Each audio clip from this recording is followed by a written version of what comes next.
So today we want to look over the idea of integrating an external service, and we're going to have a series of ways of doing it. The first and ideal case is that we have a library made by the provider of the service, which is going to expose some functionality. And this is the case for Google, and we're going to do an integration with Google Drive. The second way of going about it is that we don't have something from the developer, but we can actually make our own code and wrap around the service, and we'll see that RESTful services have the advantage that the interface is over HTTP, so that's going to be relatively easy. The third way is that they expose no API, and we want to integrate something with external data, and we're going to do something which is somewhat crawling related. And the fourth way is if the basic crawling approach doesn't work, and we need something even more complex.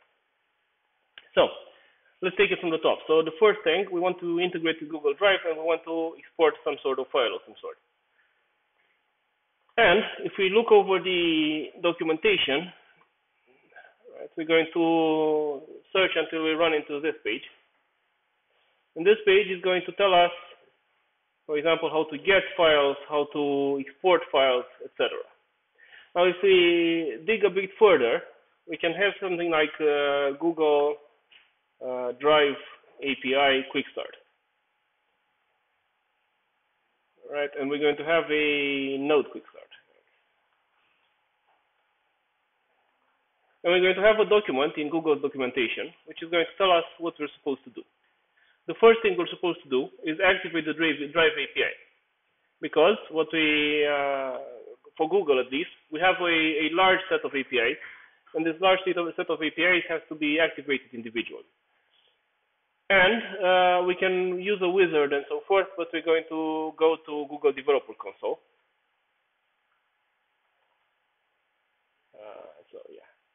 Console developers.google.com. And assuming we've gone through the steps, we have the API registered. And we'll then go to credentials. The way that integrating Google is going to work is that we need to authenticate somehow to Google. And then we're going to get a token, which we're then going to use for subsequent requests. The reason why this works like this is the fact that I have my credentials, my developer credentials, which are going to allow me to use the service. And then I'm going to require access from a particular user. For example, I'm going to have an application which accesses a particular user's Google Drive, or contacts, or mail, or whatnot.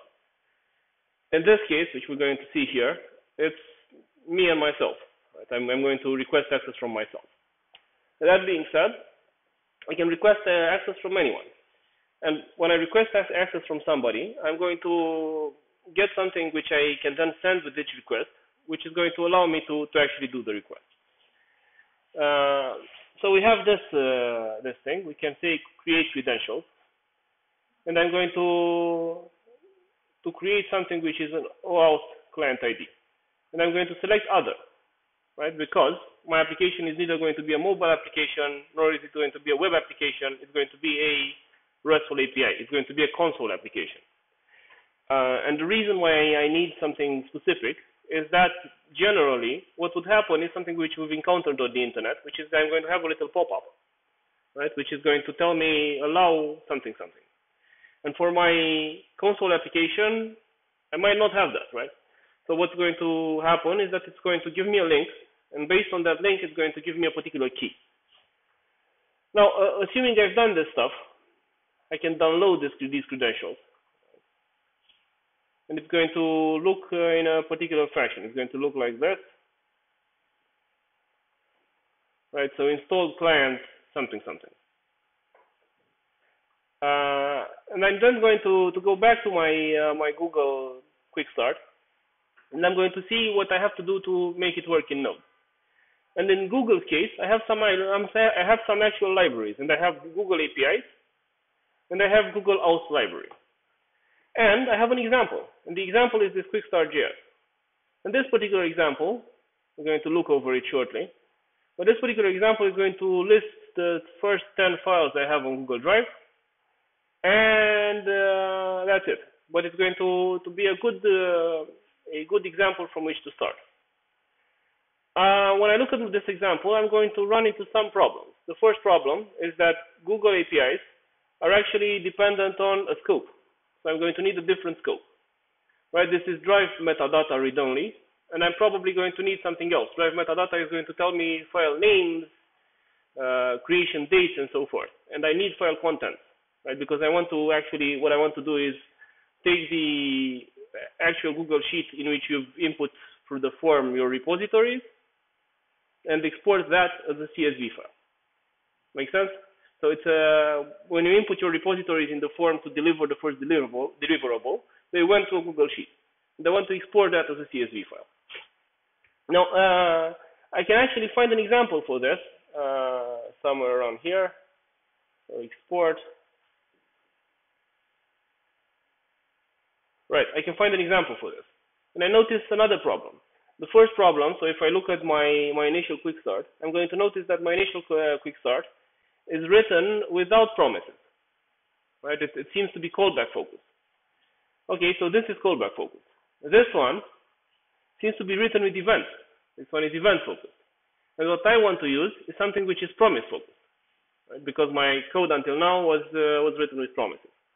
I obviously have to modify the code from Google somehow to make it easily integrated with my API. So let's look at the code from Google. So let's first run it. Just go there. So it's I already have my dependencies installed. I would have run npm install, but since I'm on a mobile connection, I'm not going to do that. So let's go to Google and run quick start. Right, and this does something, and it gives me a list of files.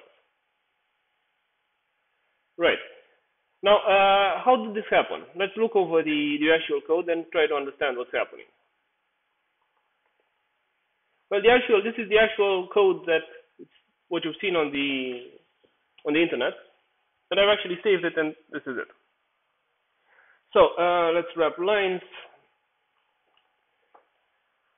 So what's going to happen is I'm going to have some credentials for myself, for the developer, which I've downloaded into client JSON, which is client something, client secret JSON.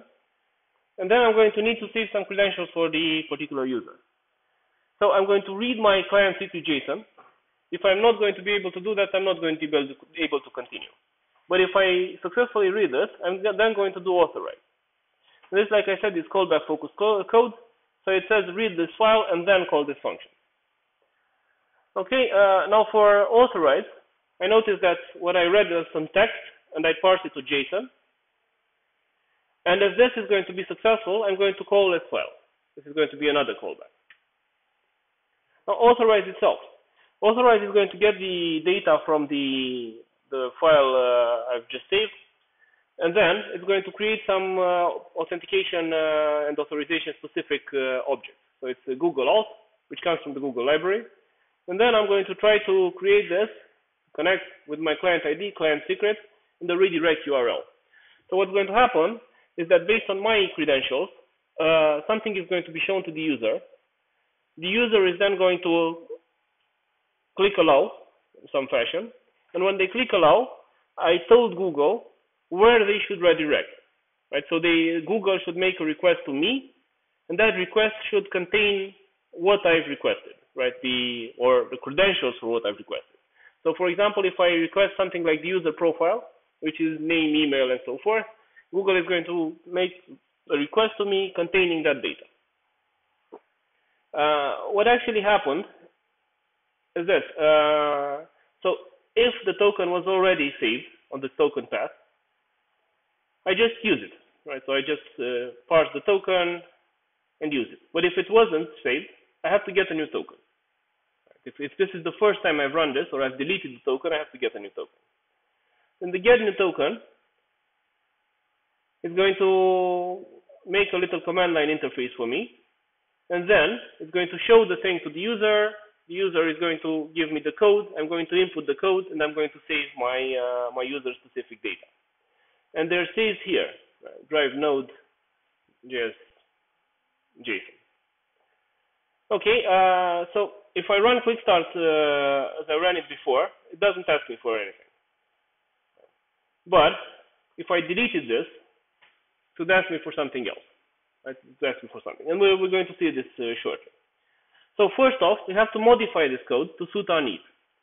And we've done Google Integration JS, and this is a modification of what I had before. It's a sort of test that everything works correctly. Now let's look at the logic. The logic is going to be this. It's going to be read the file. If I read the file, try to authorize. If I manage to authorize, I'm just going to do my actual application logic, which is going to request a particular file from my Google Drive and save it on my hard drive. Right? So it's reasonably simple. Okay, so let's look at read file. What we're trying to do.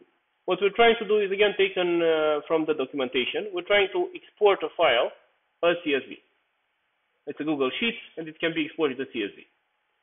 And then we've done some other things. But what I notice here is that my code looks somewhat different. Instead of calling callbacks, what it does is return a promise. And the promise is going to be built based on a function which has a resolve and a reject. And the content is going to call resolve when everything goes all right, and is going to call reject when an error has occurred. And I notice that I can integrate this with event focus code, because the service from Google tries to export the file, and then it's going to fire an event called end if everything went all right, and an event called error if something unexpected occurred. So on the end event, I'm going to call resolve. On the error event, I'm going to call reject. Make sense? And so I just, at a particular time in the execution, I'm going to call these two particular methods, these particular functions, pardon me.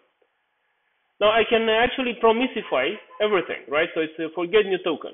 I can take the code from Google, and when it would have reported success, I'm going to call resolve. And when it would have called something related to errors, I'm going to call reject. And I just wrap their code into promises. So it's new promise returned. And this is going to make all my code thenable. So I can chain it to then just like we saw in SQLite. Okay, I can see something else though, which is instead of using the default promises, I've used a library which is called Bluebird. One sec. And Bluebird knows how to do something really awesome, which is to promisify code automatically. And for example, we want to read a file, right? We want to read our client JSON, our client secret JSON file. And the method is found in a module called file system, FS. And the method is going to be something which is synchronous, not asynchronous, right? It's still asynchronous, but it's callback based. And we actually can transform these callback based methods into promise based methods automatically by doing promise, where promise is Bluebird, promisify all. And it just does some magic behind the scenes. And instead of having callbacks, I now have promises. Okay, I noticed something else, which is the fact that I've also changed the Google namespace to drive read only. Instead of drive metadata, it's drive read only. And this relates to reading files. Because whenever I request access from Google, I'm going to request access to something in particular. In this case, reading files from Drive. And the user, whoever the user might be, is just going to give me access on a particular thing. So let's try it out. So it's Drive integration, Google integration. Right. And what this did was actually go save something to temp, not this one. It should have saved something to temp, repo CSV.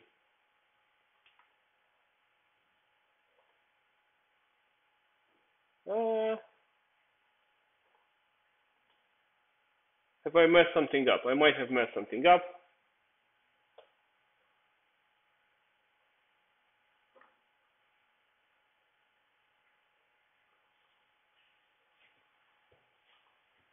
Although I don't quite know what.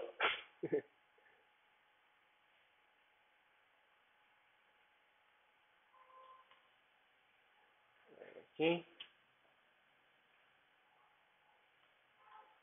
One sec. Client secret, whatever.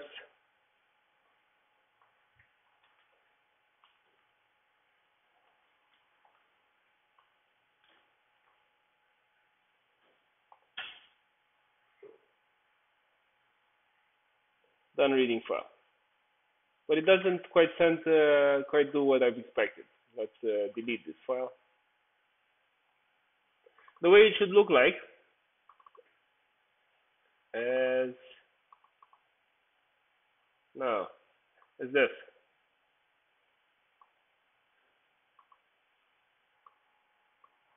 Right, this, which was a CSV file. So let's see what's happening here. It's the ID should be all right.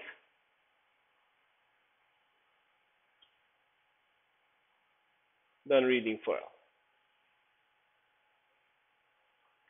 Repo CSV. Let's run it again.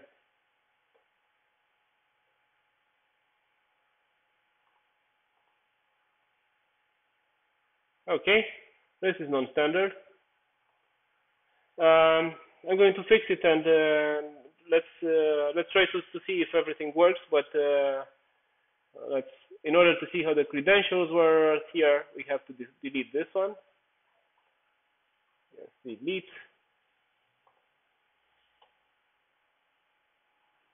Right, and you see how it works. So it's I have a URL here.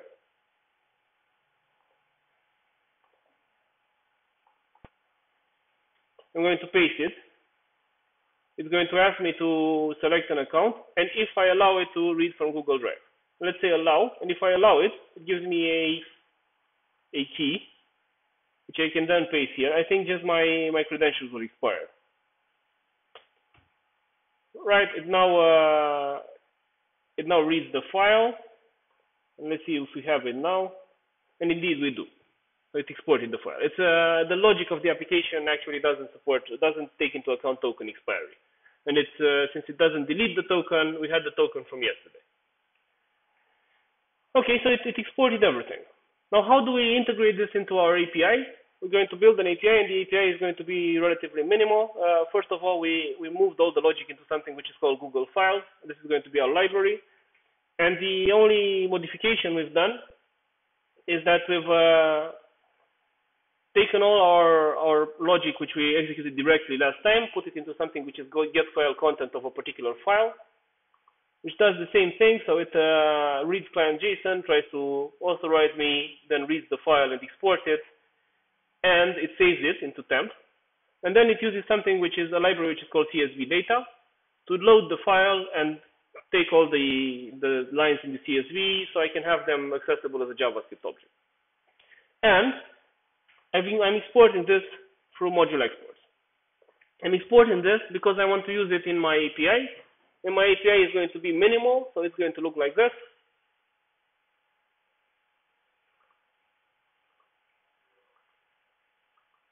So it's going to have one endpoint, which is going to say get Drive file / an ID. The way that files are organized on Drive is that they have their own unique key. I don't have to go through any structure. I have to have the file key. And I have it. It's I've just taken a particular file. You can actually see the file key if you get a shareable link, for example, for a file. And what I'm going to do is, having the content of the file, I'm going to create some JSON to return to the user, which is just going to contain the name and the repository URL. Because the actual file contains a lot more stuff, such as the timestamps and so forth. So let's test this out. We can test this out by running API. And then this is an actual API. So we can go to localhost /drive file /an ID.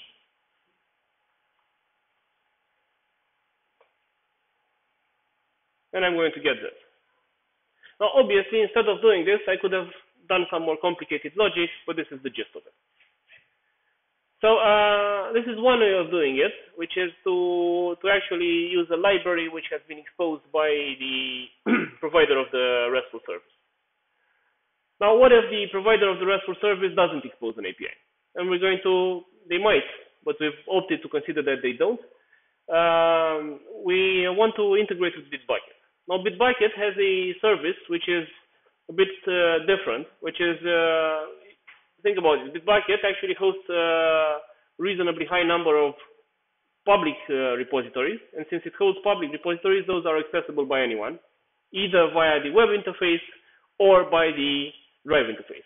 So I can just go to API Bitbucket for myself, and it's going to give me a little description of my repositories. And if I look here, I have 6 repositories. I can explore the structure of this. This is going to take me some time, of course. I have to understand what it's actually returning. And I can actually go through them and say, as a live, for example, I can go into a repository, and I can, from the repository, I can go into a commit, see what commits have been done. And from a commit, I can go to a particular commit, and so forth. So I can explore it via the browser, because a RESTful interface, basically, if I just explore it via GET, it's going to allow me to just navigate the endpoint. Now, by doing this, I can try to understand what the endpoints expose and what they actually do. Now, if we look at our Bitbucket integration, our Bitbucket integration is going to have something different here. So it's if I look at my Bitbucket lib.js, I see that I have a first line, which is this, which is require.env something config path server env.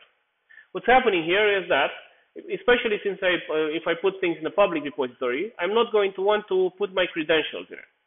Right? I don't want to expose my username and password, for example. But I do want to commit the code, which means that my username and password shouldn't be present in the code.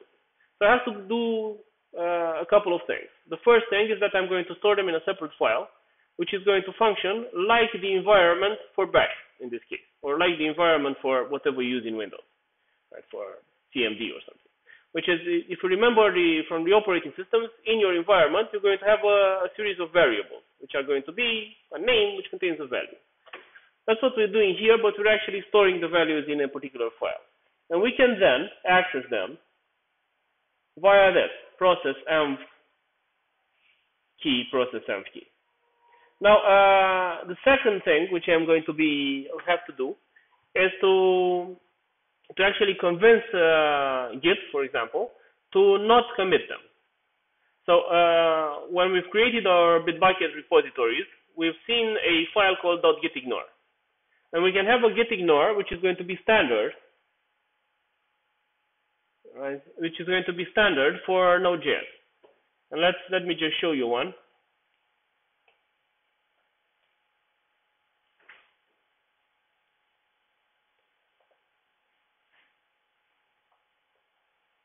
And the standard thing for Node.js is going to be something like that.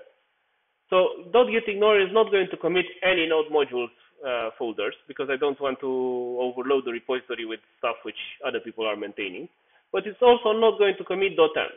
And this kind of path is going to tell me from whatever level in the file structure, right? So it's maybe it's in a sub directory. This is going to cover it. This particular gitignore doesn't commit a lot of other things. But I'm going to be able to do this, so I don't commit my env, and I'm going to be able to do this, so I don't commit any external libraries. Okay, so that's what I do there. Now, for Bitbucket, authentication is going to be done via something which is called basic authentication. We're going to go back to this in one of our last courses, and this is when we discuss security of web applications.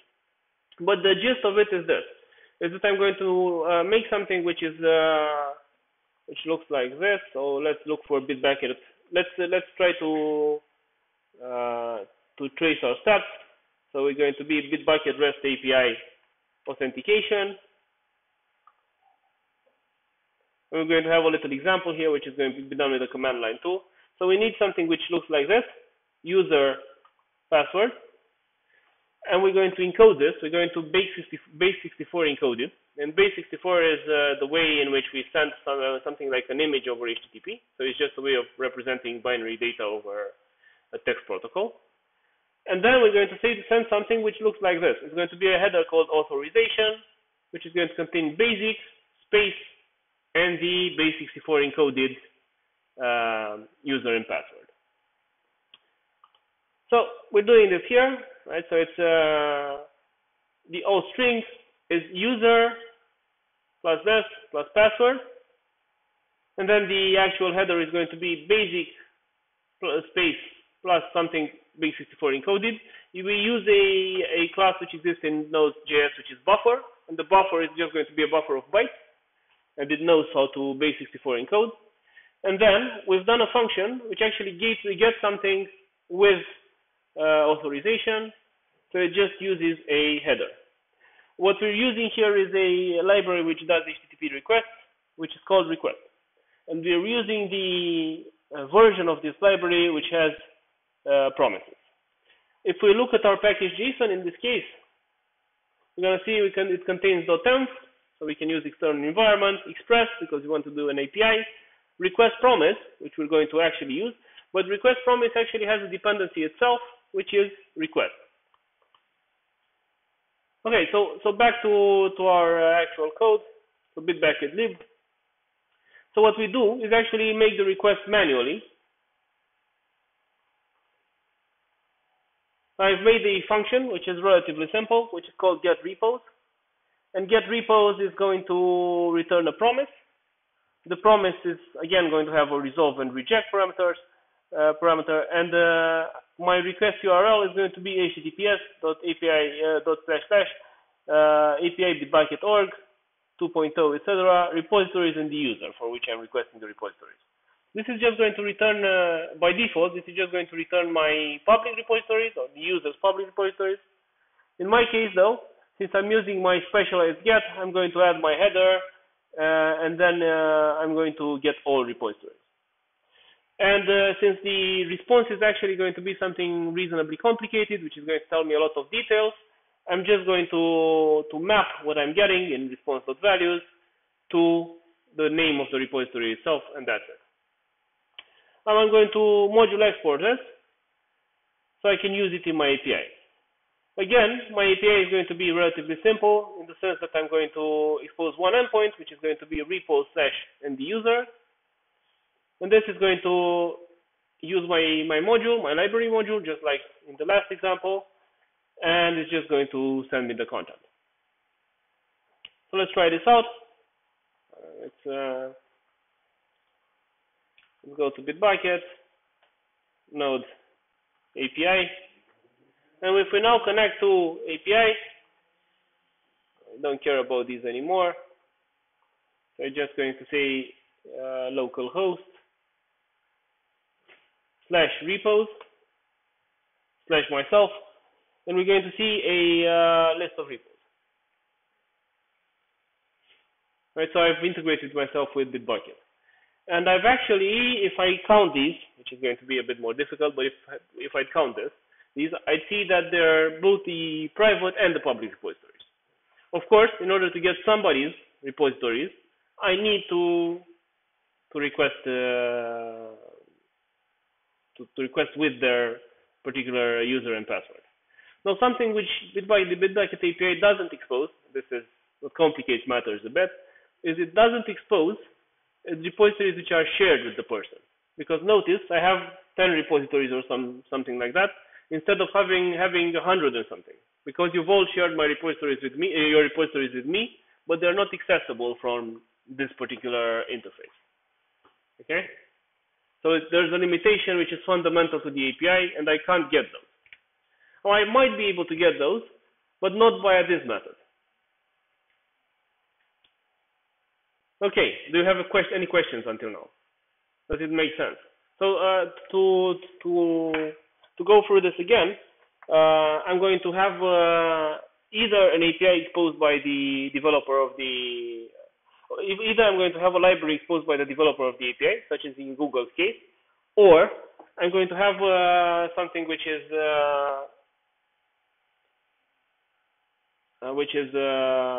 a bit more complicated to implement, or maybe not that much, which is going to be, one sec, because I think I've